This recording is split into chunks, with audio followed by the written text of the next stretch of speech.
Hey guys, what's up? In the previous videos, we've learned how to work with lights and materials using Enscape. And in this last video, we will learn how to use the Enscape's assets to produce a nice composition with our scene and also to render the final image. So Enscape offers some really nice assets that we can use, which are basically 3D models that are already configured with materials and everything we need to place them in the scene. To insert these assets, we have to click up here in the asset library. And here you can see that there are many interesting objects that we can use.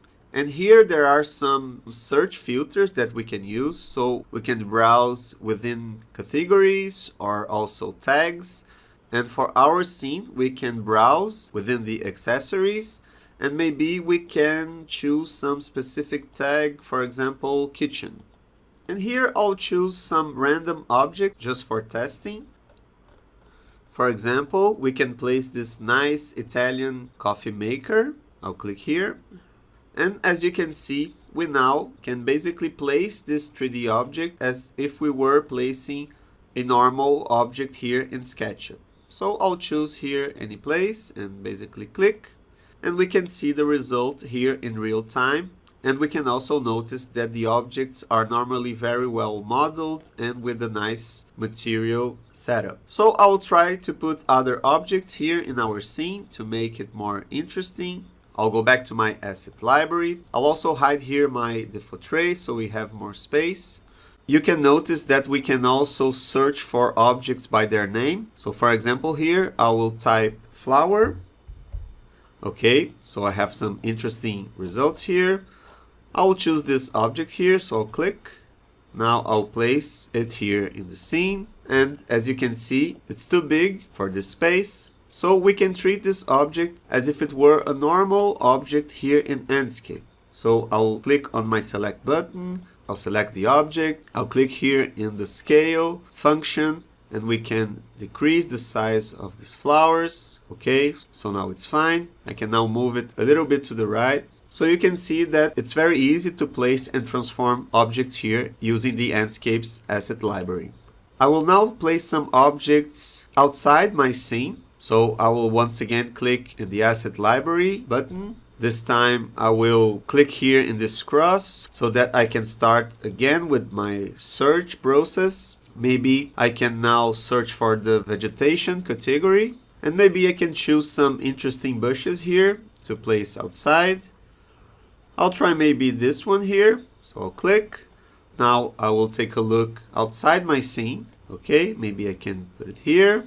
And it's very small. So I'll press the S key. I'll select it. I'll use the scale to make it bigger. And I can make some copies now using the move and the control key, like normal objects here in SketchUp. I can now place them a little bit away from the door. And always it's important to take a look at our view because that's what matters for the composition process. And I can see that they are here appearing behind the door. Okay, so of course you can go on and place other assets here to make this image more interesting. But I'm happy already with this result and I can basically now produce my final rendering. But before, I would like to give a few tips so that the final image gets even better. First, we will open once again our visual settings up here. Okay, and as you probably can remember, here we can make some really interesting adjustments for our final image. We could play with the exposure control to make this image brighter or darker. We can explore here in the image tab the highlights, the shadows. So of course you can play around with all these values till get a nice result. We could also tweak the saturation values so that the colors get stronger or weaker. We could change the color temperature. So feel free to explore all these parameters, but of course we will take a better look at them in further lessons. For now, what I would really suggest that we could change would be here in the Sky tab. We can modify here this white ground source. This parameter here refers to the image that it's placed in the background of our scene. And for now, there is just this gray horizon, which is not really attractive. So I will change this option to another one. We can choose, for example, forest, and now we have a 360-degree image placed all around our scene with an image of a forest. And we can rotate this image till we get an interesting result. So I will just play around with this image here, maybe something around here.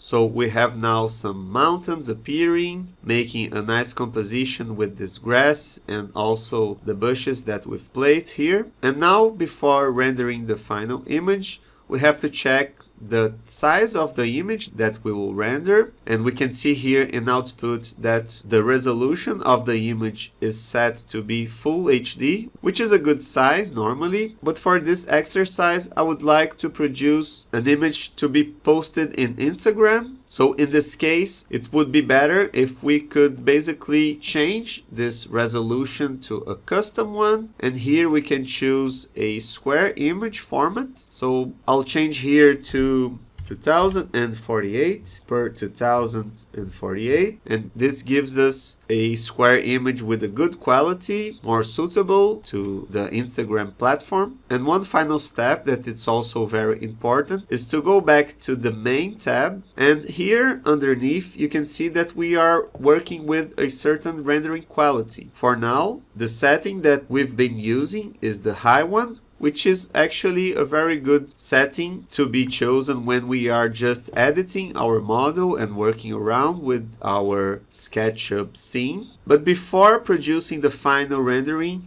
would be interesting to drag the slider to the right till we get this ultra rendering quality, and this will deliver the best quality for the final image. I normally choose the high rendering quality when I'm still working with the model, but when I finally finish and I need to produce the final rendering, it's always better to use this ultra rendering mode, since it will be the best quality possible.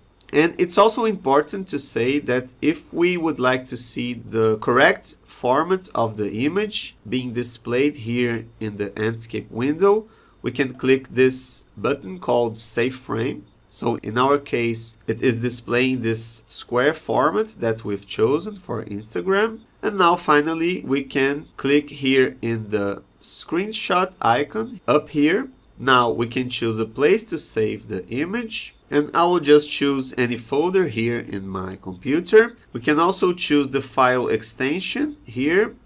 So for this exercise, I will just choose the JPEG image, which is this very popular extension, and I will rename this file as test render. And now I can just hit the save button.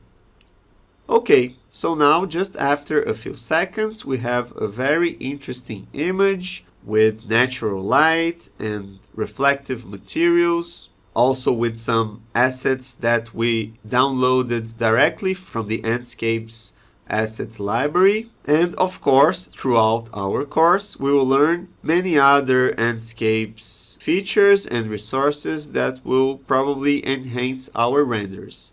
But for now, I'm pretty much happy with my result, considering that we just made some few adjustments to our SketchUp's model and we got a very interesting result after all.